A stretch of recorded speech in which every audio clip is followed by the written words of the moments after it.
دعاؤں سے وہ کام بنتے ہیں جو نہ پیسے سے بنتے ہیں نہ مجاہدے سے بنتے ہیں۔ مجھے پتہ نہیں کہ اللہ نے یہ سارا نظام میرے ساتھ کیوں چلایا، کیسے چلایا۔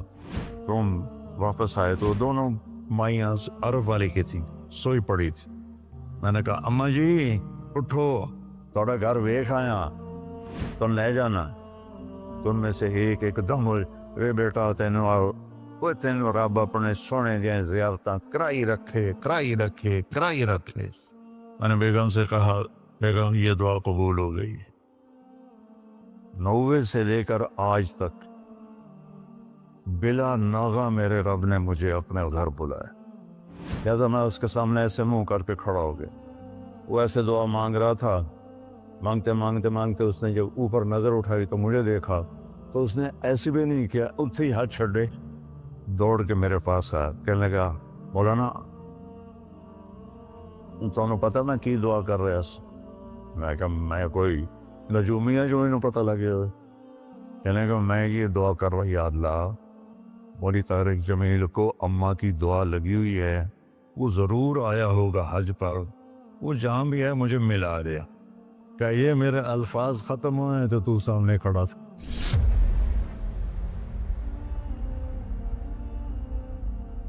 دعاؤں سے وہ کام بنتے ہیں جو نہ پیسے سے بنتے ہیں نہ مجاہدے سے بنتے ہیں۔ مجھے پتہ نہیں کہ اللہ نے یہ سارا نظام میرے ساتھ کیوں چلایا، کیسے چلایا۔ یہ ایک واقعہ کی طرف میرا ذہن جاتا تھا۔ سردی شدید تھی اور رائمنڈ سنسان ہوتا تھا۔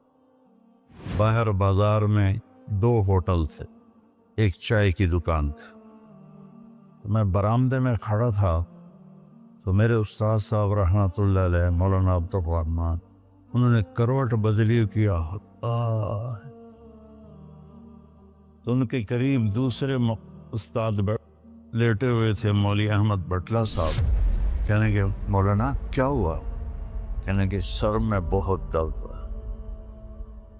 بس یہ سننا تھا کہ میں اوپر گیلری میں میرا بستر تھا اور وہ اتنی سختی تھی گورنمنٹ میں کہ یہ جو گھڑی باندھنا بھی وہ کیا تھا، خلاف قانون تھا، اور تھرمس رکھنا بھی خلاف قانون تھا۔ مجاہدہ ٹھڈی چاہ پیو۔ تو 2 لڑکوں نے تھرموس چوری رکھا ہوا تھا، وہ میں ایک کو میں نے جا اٹھایا، میں نے کوئی تھرموس کے تھے، کہتا وہ پڑا ہوا ہے، وہ پڑا۔ تو میں نے اسے اٹھایا، بغل میں ڈالا اور میں نے بازار کی دوڑ لگا دی۔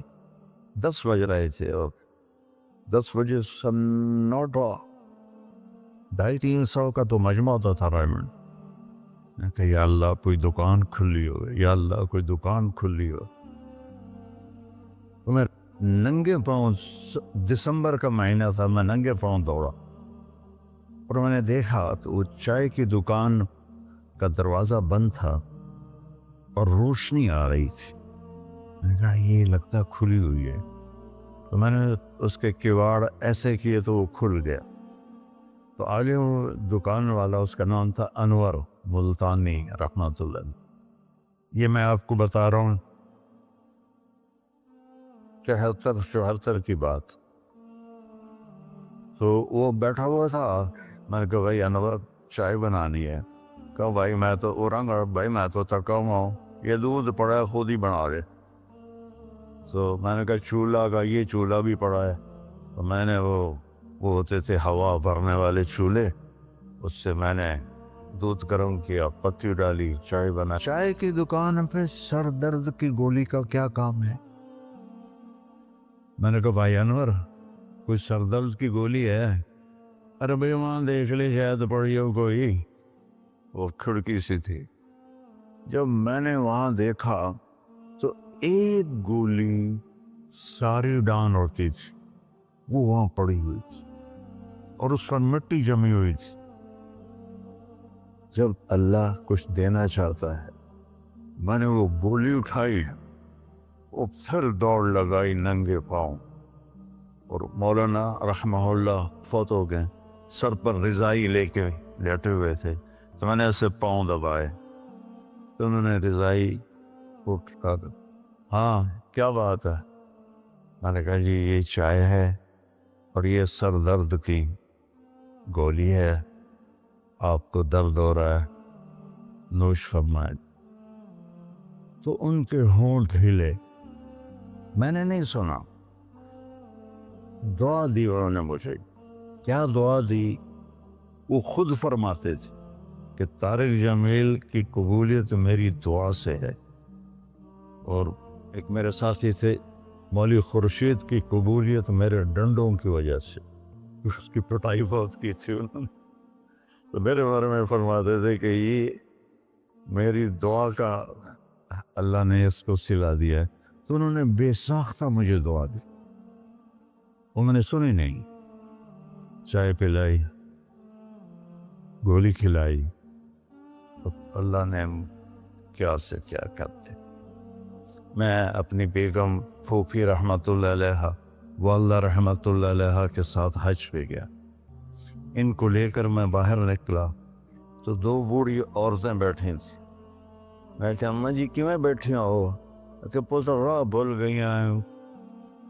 اب میرا بھی وہ دوسرا حج تھا، مجھے بھی مدینہ کا حدود اربا پتہ نہیں تھا۔ میں کہ کوئی ہے تھوڑے کل کارڈ؟ انہوں نے کہا اے کارڈ ہے۔ میں کہ اچھا آ جاؤ، اور دونوں چل پڑی۔ مجھے ایک عرب ساتھی نے پورا گھر دے دیا ہوا تھا۔ جو دروازے پر پہنچے تھے ایک اور کھانے لگی، نہیں میں نہیں جانتی، وہ کرنے کے دیکھ کے نا شور شریف لگتا ہے، کوئی ایڈی وڈی گل، آ جا آ جا۔ وہ دہا کو لے کے میں نے اپنی بیگم سے کہا کہ ان کو کھانا کھلاؤ، اور وہ کارڈ لے کر میں اپنے ایک دوست کے پاس گیا، وہ جو جس کا گھر تھا۔ میں نے کہا اٹھو دکان سے اور یہ پتہ تلاش کروا۔ تو ہم دونوں گاڑی میں بیٹھے اور گھومتے گھومتے گھومتے کوئی آدھے گھنٹے کے بعد ہم نے وہ بلڈنگ تلاش کری۔ تو ہم واپس آئے تو دونوں مائیاں عرب والے کی تھیں، سوئی پڑی تھی۔ میں نے کہا اماں جی اٹھو، تھوڑا گھر ویکھ آیا، تم لے جانا۔ تو ان میں سے ایک دم اے بیٹا تینوں رب اپنے سونے دیا زیارتاں کرائی رکھے۔ میں نے بیگم سے کہا بیگم یہ دعا قبول ہو گئی۔ 90 سے لے کر آج تک بلا ناغہ میرے رب نے مجھے اپنے گھر بلایا۔ ایک 94 کا حج نہیں ہوا کہ وہ میری انگلینڈ تشکیل ہو گئی تو میں وہاں چلا گیا، پے در پے حج عمرہ حج عمرہ حج عمرہ حج عمرہ۔ یہ 3 سال کووڈ کے جو آئے تھے نا، وہ ناغہ ہے۔ تو میں ہمیشہ کہتا تھا کہ اماں دی دعا۔ اب ایک مزیدار قصہ سنا کے پھر نماز پڑھنی میں طواف کر رہا تھا، تو میری نظر پڑی جواد وسیم پر۔ وہ مقام ابراہیم پر نفل پڑھ کے نا بیٹھ کے دعا مانگ رہا تھا، تو میں وہاں کھڑا ہو گیا۔ میرے ساتھی نے کہا طواف پورا کرنا بھی ہے۔ میں کہا پتہ نہیں اٹھ کے کتنے چلا جاوے، لہٰذا میں اس کے سامنے ایسے منہ کر کے کھڑا ہو گیا۔ وہ ایسے دعا مانگ رہا تھا، مانگتے اس نے جب اوپر نظر اٹھائی تو مجھے دیکھا، تو اس نے ایسے بھی نہیں کیا، اتنے ہی ہاتھ چھڑے دوڑ کے میرے پاس آیا، کہنے لگا مولانا تمہیں پتہ میں کی دعا کر رہا سا؟ میں کہا میں کوئی نجومی ہے جو انہوں پتہ لگے ہوئے؟ کہنے لگا میں یہ دعا کر رہا، یا اللہ مولی طارق جمیل کو اماں کی دعا لگی ہوئی ہے، وہ ضرور آیا ہوگا حج پر، وہ جہاں بھی ہے مجھے ملا دیا۔ کہ یہ میرے الفاظ ختم ہوئے تو تو سامنے کھڑا تھا۔ تو اس میں آپ کو دعائیں ملیں گی بڑی زبردست۔ اللہ اپنے فرائض پورے کرو، نماز میں اتنا نہ ہو، کسی کے لیے دل میں نفرت نہ رکھو، آپس میں اگر صحیح چلنا ہے تو ایک دوسرے کی غیبت نہ کرو، برائی نہ کرو، تو پھر انشاءاللہ نسلوں تک اللہ ہمارا یہ کام چلے گا. میں روزانہ مانگتا ہوں یا اللہ اس کو صدیوں پر لے جا. یہ نہیں کہ میں چلا جاؤں تو کام ختم ہو جائے. یا اللہ اس کو صدیوں پر لے جا, تیرے لیے کیا مشکل. تو میں آپ سب کا شکر گزار ہوں, اور یہ جو انہوں نے اتنا خوبصورت انتظام کیا ہے اس پر بھی انتظام والوں کا بڑا شکر گزار ہوں. پتہ ہے اس بستی کا نام کیا تھا پرانا؟ ڈل لالا. ڈل کہتے ہیں اس کنویں کو جس میں پانی نہ ہو, اس کو ڈل کہتے ہیں. تو یہاں پہلے آبادی نہیں تھی. 1945 میں ہمارا گاؤں ہے وہ ادھر حسین پراڑی والا, وہ 300-400 سال پرانا گاؤں ہے. تو جیسے برادریوں میں ہو جاتی ہے خبر, تو وہ کچھ ہوا ہوگا ہماری تو پیدائش سے پہلے. تو میرے تایا رحمۃ اللہ علیہ میاں حق نواز, انہوں نے آ کر یہاں گھر بنایا. اس وقت اس سے 50,000 روپیہ خرچ کیا تھا. تو 1948 میں پھر ان کے چھوٹے بھائی تھے میرے والد, انہوں نے آ کے گھر بنا لیا.